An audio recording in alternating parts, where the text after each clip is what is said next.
देखिए, डर किसको लगता है ज़्यादा? डर उन इंसानों को सबसे ज़्यादा लगता है जो ज़रूरत से ज़्यादा नतीजों के बारे में सोचते हैं। जो लोग नतीजों के बारे में नहीं सोचते हैं, उनको डर नहीं लगता है। अब कहने से मेरा क्या मतलब है, बहुत लोगों को समझ नहीं आया होगा। मेरे कहने का ये मतलब है कि मान लीजिए आप कोई काम कर रहे हो और आपको बहुत से लोग बोलते हैं कि ये क्या काम कर रहे हो, इसमें इससे कोई फ़ायदा नहीं है, ये तुम अपना वक्त बर्बाद कर रहे हो। तो आपको इस बात पे ध्यान नहीं देना चाहिए कि हम जो ये काम कर रहे हैं वो इसका क्या रिज़ल्ट आएगा, क्या रिज़ल्ट नहीं आएगा। हम अगर ये काम कर रहे हैं तो उसको बुरा लग जाएगा, उसको ख़राब लग जाएगा। अगर हम ये काम करेंगे तो वो हमसे बात नहीं करेगा, मेरा घाटा हो जाएगा। तो इन चीज़ों का आपको बिल्कुल भी फ़र्क नहीं होना चाहिए। इन चीज़ों का आपके ऊपर बिल्कुल भी फ़र्क नहीं होना चाहिए। आपके अंदर क्या होना चाहिए कि हाँ, हमको ये करना है, इसका मतलब हमको ये करना है।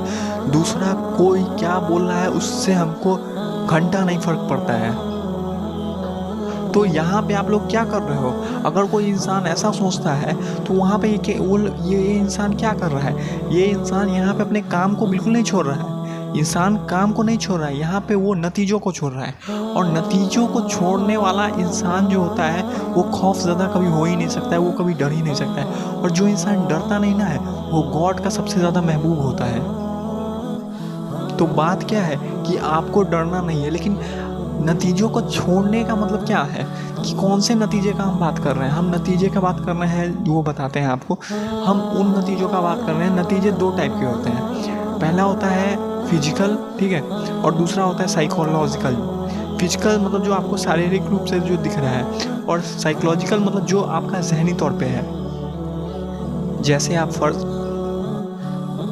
फर्ज कर लो कि आपको अगर हम कहें कि आप जाओ एक शेर के पिंजरे में, भूखा शेर, उसके पिंजरे में जाके खड़े हो जाओ, आपको डर लगेगा? डर लगेगा ना? बिल्कुल लगेगा, और लगना भी चाहिए। क्योंकि यहाँ पे तो आप देख रहे हो ना कि हम उस शेर के पिंजरे में जाएंगे, वो भूखा शेर है 4 दिन से, वो हमको कच्चा चबा जाएगा। तो यहाँ पे डर लगना भी चाहिए, और डर लगना जायज़ भी है। लेकिन वहीं पे अगर हम आपको बोलें कि आप जाओ और उस बिल्ली को गोद में उठा लो और उसको उठा के वहाँ से एक बेड पे रख दो, और आप कहते हो कि भाई हमको उस बिल्ली को उठाने में डर लगता है, तो यहाँ पे आपका क्या है? यहाँ पे आपका कोई फिजिकल नुकसान नहीं पहुँचा रहा है वो बिल्ली। अगर बहुत ज़्यादा से ज़्यादा हो जाएगा, एक पंजा मार देगा, जो कि बिल्ली भी बिना मतलब के नहीं मारता है। तो वहाँ पे डर फिजिकल नहीं है, वहाँ पे डर साइकोलॉजिकल है। आप जहनी तौर से डरे हुए हो। तो जहनी तौर से डरे हुए लोगों का क्या होता है ना कि वो लोग बिना मतलब के इतना बात सोच लेते हैं अपने जहन में, इतना बात सोच लेते हैं कि वो लोग कुछ करने से पहले ही हार मान जाते हैं। मेरा ख्याल है आप लोगों को समझ नहीं आया होगा। एक और एग्जाम्पल मान लीजिए, एक और चीज़ फर्ज कर लीजिए। कुछ लोग ऐसे होते हैं ना जो कहते हैं कि भाई हम मरिए जाएंगे तो क्या हो जाएगा, हमको कोई मारिए देगा तो क्या हो जाएगा, ठीक है। तो लोग उसको कहता है कि भाई इसको कोई भी चीज़ से डर नहीं लगता है। तो यहाँ पे साइकोलॉजिकल बात है, ठीक है। लेकिन वहीं पे अगर आप मान लो कि आप किसी सुनसान रास्ते पे चल रहे हो और वहाँ का आपको रास्ता भी नहीं मालूम है, और आप सामने से देखते हो कि कुछ गुंडे टाइप के इंसान सब आ रहे हैं मेरे पास, जिनके हाथ में, कुछ के हाथ में तलवार है, कुछ के हाथ में बंदूक है, कुछ के हाथ में लोहे का रॉड है, तो आपको डर लगेगा? डर लगेगा कि नहीं लगेगा? तो ये डर कैसा है? फिजिकल है या साइकोलॉजिकल है? शारीरिक है या जहनी है? जहनी है ना। तो जो डर जहनी तौर पे आप लोगों के पास है, उसके ऊपर फतह हासिल की जा सकती है। लेकिन वही जो डर जो साइकोलॉजिकल नहीं है, फिजिकल है, शारीरिक रूप से है, उस पे फतह हासिल करने का कोई फ़ायदा ही नहीं है। क्योंकि आप मान लो, अगर हम आपको बोल दें कि आप जाओ और उस 4 तल्ले के मकान पे से छलांग मार दो, और उसके बाद अगर आपको डर नहीं लगता है तो हम आपको बहादुर कहेंगे, तो ये कहीं से भी सोचने वाला कोई तुक्का बात हुआ कि भाई इसका क्या मतलब है यार? 4 तल्ले के मकान पे से हम छलांग मार रहे हैं, उसके बाद तुम हमको कहोगे कि हम बहादुर हैं। वाह! तो ये जो चीज़ें हैं जो फिजिकल और साइकोलॉजिकल है तो वो अलग अलग चीज़ें हैं। और क्या बात है ऐसा कि फिजिकल जो चीज़ है उसमें आपको क्या करना है, उसमें आपको प्लानिंग करना है कि हाँ हमको ये काम करना है। और साइकोलॉजिकल जो है क्या है, उसमें आपको प्लानिंग नहीं करना है, उसमें आपको सिर्फ कर देना है।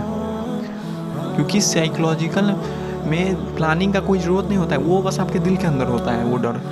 और आप जब उस डर के बावजूद भी आप वो काम कर देते हो ना, तो उसके बाद आप वो कहते हो कि यार इसमें तो कोई डरने का बात ही नहीं था, फालतू में हम डर रहे थे। जैसे कि मान लो कि आप 1 साल काम किए, 1 साल काम करने के बाद आप कुछ पैसा बनाए, 1 लाख 10 लाख रुपया बनाए, और 10 लाख रुपया बनाने के बाद आप सोचते हो कि हम एक बिज़नेस करेंगे और बिज़नेस में हमको पैसा लगाना है, लेकिन आपके अंदर डर है। तो ये डर कैसा है, फिजिकल है या साइकोलॉजिकल है?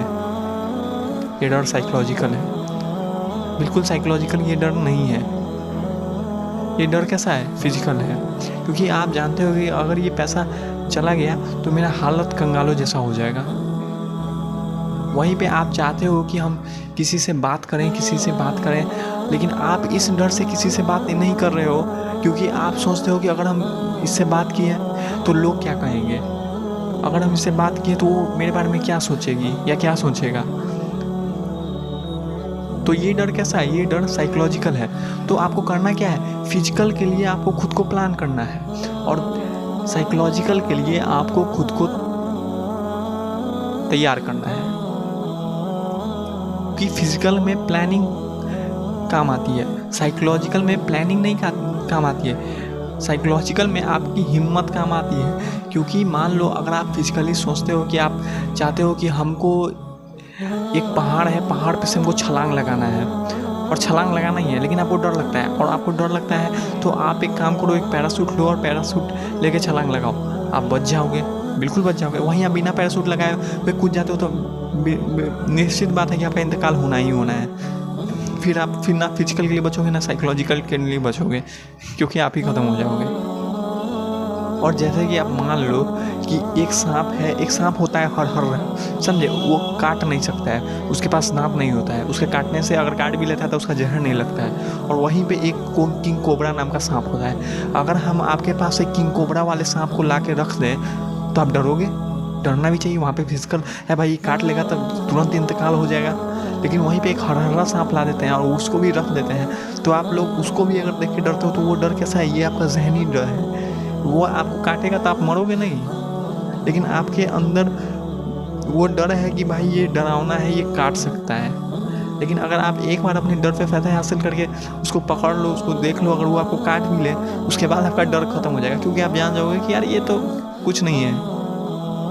तो डर ऐसी चीज़ें होती हैं। अगर आप मान लो आपको कोई क्वेश्चन है, आपको बनाने नहीं आता है, तो आपको उससे डर लगता है। जब आपको वो आ जाता है तो भी क्या आपको उससे डर लगता है? हो ही नहीं सकता कि आपको उससे डर लगता हो। वहीं पे आप मान लो कि अगर आपको तैरने नहीं आता है तो आपको पानी से डर लगता है, ठीक है, तो ये डर कैसा है, फिजिकल है। और वहीं पे अगर आपको तैरने आ जाता है तो भी क्या आपको उससे डर लगता है?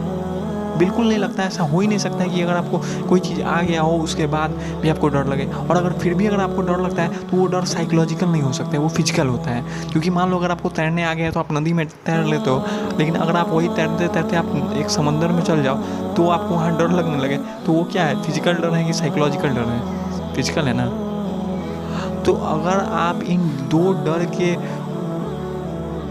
बीच में अंतर समझ जाते हो तो इनके ऊपर फतह हासिल करना बहुत ही ज़्यादा आसान हो जाता है। और दुनिया में ऐसा कोई भी डर नहीं है जो कि हमेशा से इंसान के अंदर मुसल्लत हुआ हो। देखिए, जैसे एक बच्चा पैदा होता है तो उस बच्चे के अंदर कोई भी डर नहीं होता है। डर जो है वक्त के साथ हम लोगों के अंदर मुसल्लत होते जाता है। जैसे अगर कोई बच्चा जन्म लिया है, अगर उसके सामने हम शेर को भी ला के रख देंगे ना तो भी वो उससे नहीं डरेगा। वहीं पे अगर उस बच्चे को 10 साल बाद उसके सामने शेर ला के रखा जाए तो वो डर जाएगा, क्योंकि सोसाइटी ने और एक बाकी इंसानों ने उस बच्चे को ये बता दिया है कि ये एक जंगली जानवर है, ये अगर तुम्हारे पास आ गया तो ये तुमको नुकसान पहुंचाएगा, तुमको खा सकता है। इसीलिए वो बच्चा उससे डरने लगता है। और एक हम बात बता दें कि इस दुनिया में ऐसा कोई भी डर नहीं है जिस पे इंसान फतह हासिल ना कर सके।